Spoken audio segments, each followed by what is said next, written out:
आज की सबसे बड़ी खबर यह है कि सीबीएसई ने यह बता दिया है कि 12वीं कक्षा के छात्रों का रिजल्ट किस आधार पर तैयार किया जाएगा। इसलिए आज सबसे पहले हम इसी खबर का विश्लेषण करेंगे और आपको बताएंगे कि 12वीं कक्षा का रिजल्ट कैसे लाखों छात्रों की जिंदगी बदलने वाला है और यह किस आधार पर डिक्लेयर किया जाएगा। अब की बार यह रिजल्ट अपने साथ बहुत सारे बदलाव लाएगा और यह पहले जैसे नतीजों की तरह नहीं होगा। इसलिए हम चाहते हैं कि आज सभी छात्र और उनके माता पिता पेन और पेपर लेकर हमारा यह पूरा विश्लेषण ध्यान से देखें और आने वाले बदलावों के लिए अपने आप को तैयार रखें। सबसे पहले हम आपको सीबीएसई के इस फॉर्मूले के बारे में बताते हैं जिससे कि 12वीं कक्षा के छात्रों का रिजल्ट डिक्लेयर किया जाएगा। इस नए फॉर्मूले के तहत यह तय किया गया है कि 12वीं कक्षा के नतीजों के लिए 10वीं, 11वीं और 12वीं कक्षा तीनों कक्षाओं में छात्रों द्वारा किए गए प्रदर्शन को रिजल्ट्स का आधार बनाया जाएगा। यानी 3 साल में आपके बच्चे ने जो प्रदर्शन किया है 10वीं में, 11वीं में और 12वीं में, उसका औसत निकाल कर उसका रिजल्ट डिक्लेयर किया जाएगा। इसके लिए 100% रिजल्ट को 3 श्रेणियों में बांटा गया है। मतलब मैं आपको वेटेज बताता हूं कि किस क्लास की कितनी वेटेज है और यह ब्रेकअप आपको ध्यान से दिखना चाहिए। 100% में यानी 100 नंबरों में 40% वेटेज के लिए 12वीं कक्षा में हुए unit test, mid term exam और प्री बोर्ड एग्जाम के नतीजों को महत्व दिया जाएगा। अब आप यह सोच लीजिए कि किस क्लास का कितना वेटेज है। तो 40% सबसे ज्यादा वेटेज दिया गया है 12वीं कक्षा में। आपके बच्चे ने या जिन छात्रों ने यूनिट टेस्ट दिए हैं, मिड टर्म एग्जाम दिए हैं और प्री बोर्ड एग्जाम दिए हैं, उनके जो नंबर हैं जोड़कर जितने आएंगे उसका वेटेज 40% है। इसके बाद 30% वेटेज के लिए 11वीं कक्षा के रिजल्ट्स को आधार माना जाएगा। यानी आपके बच्चे के 11वीं कक्षा में जितने नंबर आए थे उसका वेटेज है 30%। लेकिन इनमें केवल थ्योरी वाले एग्जाम्स के अंकों का ही मूल्यांकन होगा, प्रैक्टिकल का नहीं होगा। सरल शब्दों में कहें तो प्रैक्टिकल एग्जाम को छोड़कर बाकी विषयों में थ्योरी में जितने भी नंबर आए थे उन्हें 12वीं कक्षा के नतीजों में 30% वेटेज के लिए आधार माना जाएगा, जबकि बाकी 30% वेटेज के लिए 10वीं कक्षा की बोर्ड परीक्षाओं के नतीजों को आधार माना जाएगा। हालांकि इसमें सिर्फ उन्हीं 3 विषयों के रिजल्ट्स को महत्व दिया जाएगा जिनमें आपके सबसे ज्यादा मार्क्स आए हैं और इसमें भी प्रैक्टिकल एग्जाम के अंकों को नहीं जोड़ा जाएगा और इस तरह से ये 100 नंबर का ब्रेकअप बनेगा। यानी 10वीं क्लास में आपके जो बेस्ट ऑफ 3 सब्जेक्ट्स हैं उन्हें चुना जाएगा। तो ये फॉर्मूला अब आप याद रख कर लीजिए, ये आपकी स्क्रीन पर है फॉर्मूला। 30% वेटेज है 10वीं क्लास के बोर्ड परीक्षा में जिन छात्रों के जो नंबर आए हैं उसका 30% वेटेज है। इसके अलावा 11वीं कक्षा में भी 30% वेटेज होगा और 12वीं कक्षा में जो यूनिट टेस्ट हैं, मिड टर्म एग्जाम है और प्री बोर्ड एग्जाम है उनका 40% वेटेज होगा। अब इसमें हम आपको बताना चाहेंगे उन बच्चों को ज्यादा फायदा होगा जो लगातार कंसिस्टेंट हैं, यानी जिन्होंने 10वीं, 11वीं और 12वीं तीनों परीक्षाएं बहुत मेहनत के साथ दी हैं और तीनों में उनके अच्छे नंबर आए हैं, वो इसमें इस नए फॉर्मूले के तहत कामयाब रहेंगे।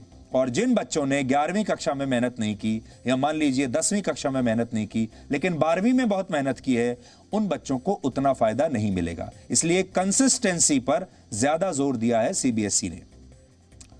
हालांकि आपको यह सब बहुत जटिल लग रहा होगा और बहुत से छात्र अब भी कंफ्यूज हैं कि आखिर उनका अंतिम रिजल्ट होगा क्या। तो सीबीएसई ने इसे भी स्पष्ट करने की कोशिश की है जिसे हम आपको सरल भाषा में अब समझा रहे हैं।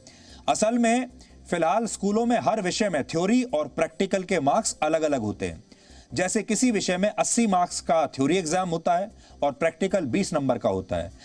कई बार यह भी होता है कि किसी विषय में प्रैक्टिकल के नंबर ज्यादा आ जाते हैं और थ्योरी में अंक कम आते हैं और यह क्रम हर विषय में अलग अलग हो सकता है। इसे आप अपने टीवी स्क्रीन पर देख सकते हैं।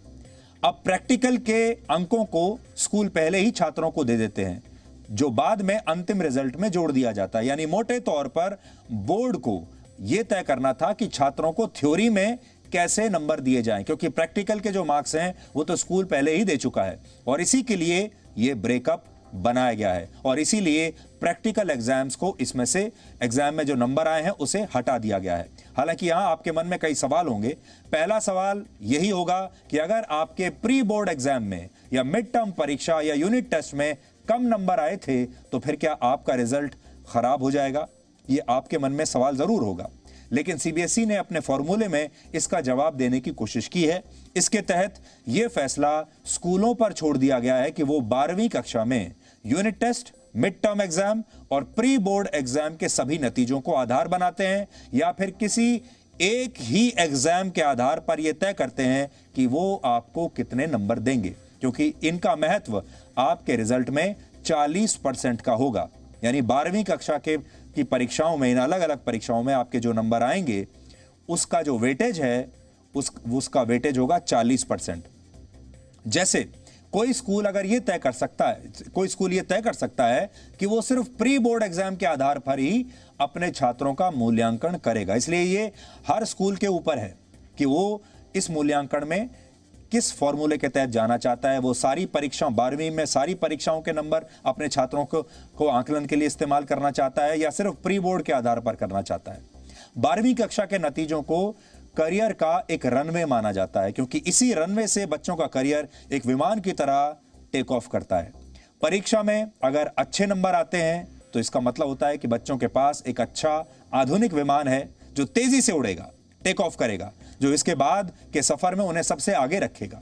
और कम अंकों का मतलब यह माना जाता है कि विमान थोड़ा धीरे चलेगा और बहुत धीरे धीरे टेक ऑफ करेगा। इसलिए बच्चों को ज्यादा मेहनत करनी होगी, जैसा कि एक फाइटर पायलट करता है। एक फाइटर पायलट औसत विमान से भी बड़े हमलों को अंजाम देने में माहिर होता है। तो आपको भी नंबर ऐसे लाने हैं जैसे फाइटर जेट के नंबर। यहां एक बात यह भी है कि 12वीं कक्षा के परिणाम जिंदगी में कई बड़े मौकों पर हमारे मूल्यांकन का आधार बनते हैं। जैसे जब आप कॉलेज में दाखिला लेने के लिए जाते हैं तो 12वीं कक्षा के नंबरों के आधार पर ही दाखिला मिलता है। विदेश में जाकर पढ़ाई करने के लिए, स्कॉलरशिप्स के लिए, सरकारी नौकरियों के लिए, यहां तक कि प्राइवेट नौकरियों में भी 12वीं कक्षा के परिणामों को देखा जाता है। और जीवन में जब भी कभी आप नौकरी के लिए भी इंटरव्यू के लिए जाते हैं तो अक्सर इंटरव्यू में यह जरूर पूछा जाता है कि 12वीं कक्षा आपने किस स्कूल से की है, 12वीं कक्षा में आपके पास कौन कौन से विषय थे और 12वीं कक्षा में आपके कितने नंबर आए थे। इसके आधार पर ही किसी भी इंटरव्यू में कैंडिडेट को परखा जाता है। कहने का मतलब यह है कि 12वीं कक्षा के नतीजे करियर की नींव बनते हैं और इन्हीं से छात्रों का काफी हद तक भविष्य तय होता है। इसलिए सीबीएसई का यह फॉर्मूला आपके जीवन में बहुत महत्वपूर्ण है। हालांकि आज कई बच्चों को यह फॉर्मूला पसंद नहीं आया, क्योंकि इन बच्चों का कहना है कि 10वीं और 11वीं कक्षा में उनका रिजल्ट अच्छा नहीं आया था और इसकी वजह से अब वो 12वीं कक्षा के नतीजों में पीछे रह जाएंगे और इसमें उनकी कोई गलती नहीं है। लेकिन हम ऐसे छात्रों और उनके माता पिता को ये बताना चाहते हैं कि सीबीएसई ने तय किया है, अगर कोई छात्र अपने रिजल्ट से खुश नहीं है, ये बात आपको ध्यान से सुननी है, अगर कोई छात्र अपने रिजल्ट से, जो कि इस फॉर्मूले के तहत निकाला जाएगा, उससे खुश नहीं है तो वो अपनी असहमति जता सकता है और इसके लिए अपने स्कूल के प्रिंसिपल को एक पत्र लिखकर परीक्षा देने के लिए कह सकता है। यानी आज भी आपके पास परीक्षा देने का विकल्प मौजूद है। यानी आप चाहें तो रिजल्ट आने के बाद फिर से परीक्षा दे सकते हैं। ये एक बहुत महत्वपूर्ण पॉइंट है इसका। आज हमने इस पर छात्रों से भी बात की है और क्योंकि ये पूरा मामला छात्रों से जुड़ा हुआ है तो ये जानना सबसे जरूरी है कि छात्र इसके बारे में क्या कहते हैं। जिस बच्चे के 10th में मार्क्स कम आए होंगे, ठीक है, उसे 12th में भी परफॉर्म करने का जज्बा रहा होगा, क्योंकि बहुत बच्चे ऐसे होते हैं 10th से सीखते हैं और बाद में 12th में अच्छा परफॉर्म करने का प्रयास करते हैं। और 11th में सारे स्कूल्स को, सबको यही पता है, सारे स्कूल्स, जितने भी स्कूल्स होते हैं, वो बच्चों को थोड़े कम नंबर देते हैं। अगर उसके आधारित पे बच्चों के 12th के बोर्ड्स के मार्क्स लगेंगे तो थोड़ा सा मतलब बच्चों के लिए थोड़ा सा अन्याय होगा। अब 10th के बेसिस पे और 11th के बेसिस पे अगर हमारी जजमेंट 60% के आसपास है तो वो एक थोड़ा अनफेयर क्राइटेरिया हो जाता है, बिकॉज 10th के बेसिस पे तो आपने बोर्ड एग्जाम्स दिए हैं जो सबके लिए एक समान होते हैं, वो मायने रख सकते हैं, पर 11th में हर स्कूल अपना अलग तरीके से एग्जाम लेता है, तो बच्चे की परफॉर्मेंस अब 11th के बेसिस पे आई थिंक हमें नहीं करनी चाहिए। सबसे ज़्यादा ऑप्टिमम और सबसे बेस्ट जो चीज़ है अगर वो करने के लिए करें तो ऐसी चीज़ ही करनी जा सकती है, एग्ज़ाम्स अगर ना दिए जाए तो। अब आगे जब हम मेरिट बेस्ड एग्जामिनेशन दे रहे हैं, इंट्रेंस एग्जाम दे रहे हैं, तो उसमें अगर मेरिट के अकॉर्डिंग हमें एडमिशन मिलना है तो उसमें हमें कॉलेज एडमिशन इतना अच्छे कॉलेज में एडमिशन नहीं मिलेगा, क्योंकि एवरेज भी हमारे साथ आ जाएगा और हमने जो टॉप पे आने की कोशिश की थी वो भी सब बराबर हो जाएगा। मेरे लिए तो कारगर साबित नहीं होगा, क्योंकि जो हाई स्कूल फर्स्ट ईयर और 12th का जो 30-40% वाला फॉर्मूला है, तो जो कक्षा 11वीं में मेरा स्वास्थ्य थोड़ा ख़राब हो गया था, तो इस वजह से मेरे कई पेपर छूट गए और कई में प्रदर्शन बेकार रहा है, तो इसी वजह से वो मेरे 12th के परिणाम में कुछ असर डालेंगे। उसके अकॉर्डिंग मेरे हिसाब से बेस्ट ऑप्शन यही था, क्योंकि एग्ज़ाम्स कंडक्ट करना बिल्कुल भी पॉसिबल नहीं था, एंड क्योंकि 10th क्लास को बेस्ट ऑफ 3 का परसेंटेज दे रहे हैं, सो ये एक बहुत ही मतलब अच्छी चीज़ थी। है रिजल्ट बहुत गिर जाता है, इसलिए 11th के नंबर तो नहीं लगाने चाहिए, क्योंकि फिर बच्चे 12th में कोप अप कर लेते हैं, 12th में अच्छे नंबर लाते हैं बोर्ड्स में। अगर वो मार्क्स मैटर करते हैं और बाद में एग्ज़ाम देने का चांस दिया तब तो बहुत अच्छी बात है, क्योंकि जिन लोगों को नहीं सेटिस्फाइड होंगे वो लोग ज़रूर अपेयर कर पाएंगे, तो ये अच्छा अपॉर्चुनिटी है सब। देखिए, जिन्होंने 9th 10th 11th में जिनके नंबर अच्छे आया उनके लिए तो सब ठीक है, पर जिन्होंने मेहनत ही +2 में आकर करी है उनके लिए मे भी ये फेयर डिसीजन ना हो। और ऑनलाइन भी हो सकते थे और अभी भी ऑनलाइन हो सकते थे, MCQ फॉर्म में कर सकते थे, 1 मार्क जो भी क्राइटेरियन निकाल रहे थे वो कि हाफ एन आवर का एग्ज़ाम होगा। तो आपने देखा कि मिक्स्ड रिएक्शन है, कुछ छात्रों को ये अच्छा लगा फॉर्मूला, कुछ छात्रों को अच्छा नहीं लगा। और जाहिर है, देखिए, ये जो छात्र 10वीं 11वीं 12वीं लगातार 3 साल लगातार कंसिस्टेंटली अच्छा प्रदर्शन नहीं कर पाए हैं, उन्हें ये फॉर्मूला सूट नहीं करेगा, लेकिन जो विद्यार्थी लगातार हर कक्षा में मेहनत करके पास हुए हैं उन्हें ये फॉर्मूला सूट करेगा। लेकिन फिर आपको बता रहे हैं, अगर रिजल्ट आने के बाद आपको इससे कोई असहमति होती है तो आपके पास परीक्षा देने का विकल्प मौजूद है। अब आपको बताते हैं, ये तो छात्रों का रिएक्शन था, अब देखिए कि जो टीचर्स हैं, अध्यापक हैं, वो इस फॉर्मूले के बारे में क्या कह रहे हैं। हम लोग 11th में वैसे भी बच्चों को थोड़ा सा स्ट्रिक्टली मार्क्स उनके डिडक्ट करते हैं ताकि वो बच्चे आगे के लिए 12th के लिए प्रिपेयर हो जाएं।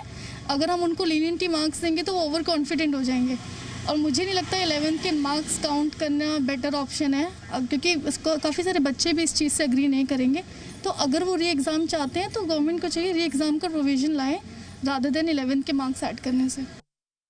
अलग अलग तरह के बच्चों के जो परफॉर्मेंसेस रहते हैं, ज़रूरी नहीं है कि हिस्टोरिक परफॉर्मेंसेस भी उनके अच्छे रहे हों, और जो अभी उनकी परफॉर्मेंस आती उसके बेसिस पे जो भी फॉर्मूला डिराइव किया गया है वो उनको एप्टली अपना रिजल्ट जस्टिफिकेशन के साथ मिल जाएगा।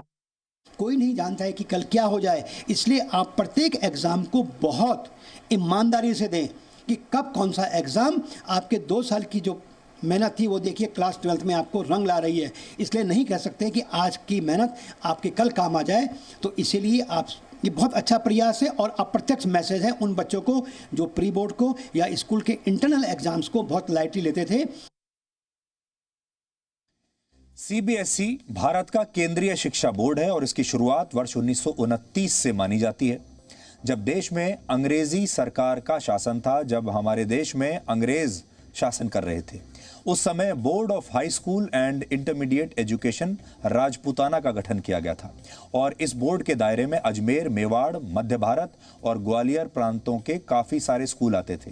हालांकि बाद में धीरे धीरे अलग अलग प्रांतों ने अपने अपने राज्य बोर्ड का गठन कर लिया, लेकिन आज़ाद होने के बाद भारत में वर्ष 1952 में board of high school and intermediate education Rajputana का नाम बदलकर central board of secondary education कर दिया गया और तब इसके दायरे में देश के अधिकतर राज्य आए।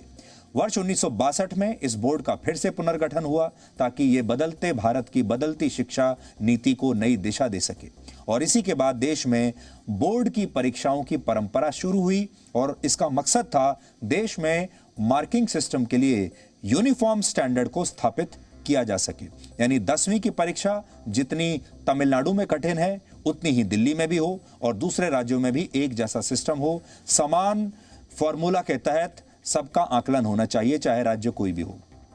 तो एजुकेशन का जो सिस्टम है उसमें यूनिफॉर्मिटी आ जाए। और आज सीबीएसई द्वारा पेश किए गए इस फॉर्मूले में भी इसी बात को ध्यान में रखा गया है। जब सीबीएसई इस फॉर्मूले को तैयार कर रहा था तब उसके सामने यह प्रश्न था कि वो सभी स्कूलों का इसमें एक समान कैसे ध्यान रखे। तो इसके लिए यह किया गया कि अब छात्रों के नतीजे तैयार करते समय स्कूलों के पिछले 3 साल के रिकॉर्ड्स को भी इस प्रक्रिया का अहम हिस्सा माना जाएगा। और जैसे कि एक अध्यापक अभी आपको समझा रहे थे कि जो छात्र ऐसे हैं जो हर कक्षा में लगातार मेहनत करते हैं, पूरे साल मेहनत करते हैं, उनके साथ नाइंसाफी नहीं होनी चाहिए। इसलिए सबसे ज्यादा फायदा इस फॉर्मूले में उन्हीं को होगा जो छात्र हर कक्षा में मेहनत करते हैं और हर कक्षा में अच्छे नंबर लाते हैं। जो छात्र ये सोचते हैं कि अभी ये 11वीं है, ये प्री बोर्ड है, ये मिड टर्म है, इसके ज़्यादा नंबर नहीं लगेंगे और पूरे साल मेहनत नहीं करते, उन्हें इस फॉर्मूले में कुछ नुकसान होगा। इस फॉर्मूले के तहत स्कूलों का बेस्ट रिजल्ट निकाला जाएगा और यह सुनिश्चित किया जाएगा कि इस बार का रिजल्ट उस रिजल्ट से +-2 नंबर में हो। जैसे किसी स्कूल की 12वीं कक्षा में 97% रिजल्ट किसी का सफल रहा था, तो अभी का रिजल्ट कम से कम 95 और अधिकतम 99 हो सकता है। इस समय देश में 24,000 से ज्यादा स्कूल सीबीएसई द्वारा मान्यता प्राप्त हैं, जिन पर ये सभी फैसले लागू होंगे और अलग अलग राज्यों के शिक्षा बोर्ड पर यह प्रक्रिया लागू नहीं होगी। लेकिन ऐसी संभावना है कि कुछ राज्य बोर्ड भी इसी फॉर्मूले पर अमल कर सकते हैं। इसलिए अब हम उम्मीद करते हैं कि आपको ये पूरा फॉर्मूला समझ में आ गया होगा। लेकिन फिर आपको ये बताना चाहेंगे कि इसमें जो खास बात है वो ये कि नतीजे आने के बाद अगर आप उस नतीजे से संतुष्ट नहीं हैं तो छात्रों के पास फिर से परीक्षा देने का विकल्प होगा और वो परीक्षा वैसे ही होगी जैसे आप पहले परीक्षाएं देते आए हैं।